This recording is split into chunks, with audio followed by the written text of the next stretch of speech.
Chelsea's highly rated teenage defender Josh Acheampong has been told he will not play for the club's first team or development squad until he signs a new contract.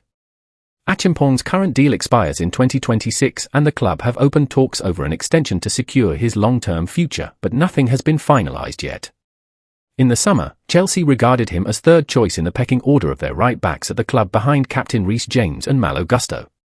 It is one of the reasons they were not too disappointed at missing out to Wolves on the signing of Pedro Lima from Sport Recife. However, Acheampong was not even named on the bench for Chelsea's games at Bournemouth and West Ham last month despite James and Gusto being unavailable for selection through injury. Head coach Enzo Maresca used Axel Disasi and Wesley Fofana, who are more known as centre-backs, at right-back instead. When Enzo Maresca was asked about Josh Acheampong's situation, this is what he said. Hi Enzo, how are you? Obviously there's no Reece James or Malo Gusto here, but there's no Josh Acheampong as well, and there's been a bit of news about him this week that have you been told that you're not allowed to use him until his contract situation is resolved? No, to be honest, I feel a bit shame for Josh because I think this kind of games could be an opportunity for him. I had a chat with him personally about 3 weeks ago about his situation. And the chat we had was a very good chat, positive chat, but since that moment I didn't speak with him again.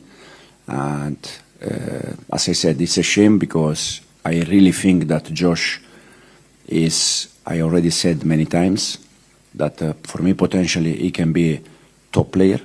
He's still 18, so he's still very young. So many things can change for him, but in terms of potentially future, he can be very important for Chelsea. The only thing is that is so important for the club that our intention is not to lose him. So the first thing we need to do is to find a solution about his contract, his future.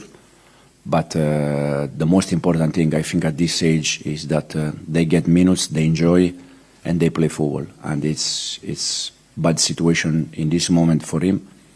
I don't know the people that try to solve the problem, if they are helping him or not.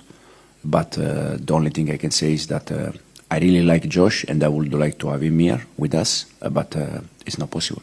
Acheampong made his professional debut under former boss Mauricio Pochettino against Tottenham in May and was taken on the club's pre-season tour of the USA ahead of the more experienced Trevoh Chalobah in the summer.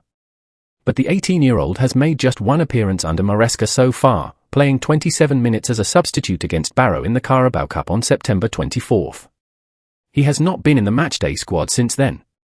Significantly, Acheampong has not played for the under-21s either despite starting 4 of their first 5 games this season. His last match for them was on September 15th and his name was not on the team sheet for their Premier League Cup match at Bournemouth last night. It means he has gone nearly a full month without representing Chelsea at any level. Acheampong is not injured and made 2 appearances for England's under-20s during the recent international break. Multiple sources with knowledge of the situation, who spoke anonymously to protect relationships, said that Acheampong's omission is due to the contract talk stalling and the club have told him the situation will not change unless he extends. It was reported last week that Acheampong, who can also play at centre-back, is already being targeted by other high-profile clubs over a January transfer, but Chelsea do not want to sell. They are still planning for negotiations to resume and remain optimistic that the situation can be resolved. This is not the first time Chelsea have taken a strong stance with an academy graduate during contract negotiations, so in some ways this development is not too much of a surprise. Chelsea have made it pretty clear in their treatment of the more established Mason Mount and Conor Gallagher that they do not want players to run their contracts down to 12 months and under. Both first-team players had 1 year remaining on their deals when they were sold to Manchester United and Atletico Madrid respectively. Offers were made during rounds of talks beforehand, but after no agreement was reached, Chelsea felt it left them with little choice because they could not afford to miss out on a sizable transfer fee. We will see how this situation turns out in the coming weeks. Let us know in the comments if this tactic of freezing him out will work or it will just make him not sign a contract and leave for free. In our other story, Shakhtar Donetsk managing director Sergiy Palkin has blamed Chelsea for Mudryk's poor performances. Mykhailo Mudryk arrived at Chelsea with a big price tag and a big reputation. So far he has failed to live up to either. The Ukrainian was a January 2023 arrival at Chelsea, with the Blues splashing out a transfer fee that could rise to £88 million for the forward. That was after he had looked set to join Arsenal.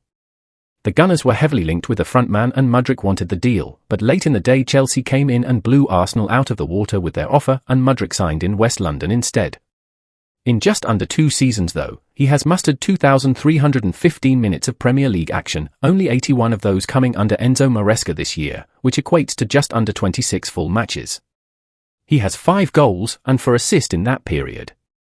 He has not hit the heights that were expected of an £88 million signing, and Shakhtar Donetsk managing director Sergiy Palkin lays the blame firmly at Chelsea's door. Mudryk was in the crowd at the Emirates Stadium as Arsenal beat his former club in the Champions League on Tuesday night. Palkin was asked about the transfer ahead of the match in North London. He said, "We sold Mykhailo Mudryk to Chelsea for €70 million plus €30 million in bonuses. That was the biggest deal in Ukrainian history. You don't need a Ferrari if you don't know how to drive it. A normal car will do. If you buy a Ferrari, you should learn how to drive it." That's my opinion of Mudryk at Chelsea. I'm sure he will show his qualities if he gets the chance.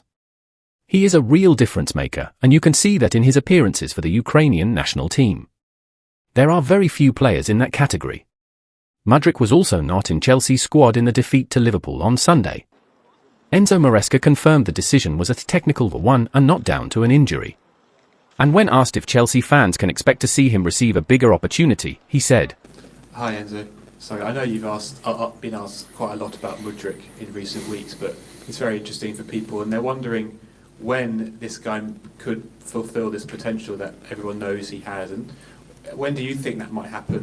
Will it happen? And what's he not doing that he needs to do to get in the squad, let alone the team?"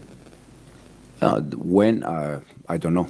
The only thing I can say that we try to work with Misha every day, and hopefully he can get better and better after day by day with us, and it's more or less like Joao is doing well. The thing is that in this moment there are also more players that they are doing well. The important thing in this moment is for him and for the rest is that when they get the chance, they take it. Thank you for watching this video. I hope you enjoyed. If you did, please give it a thumbs up and subscribe to our channel for more Chelsea content.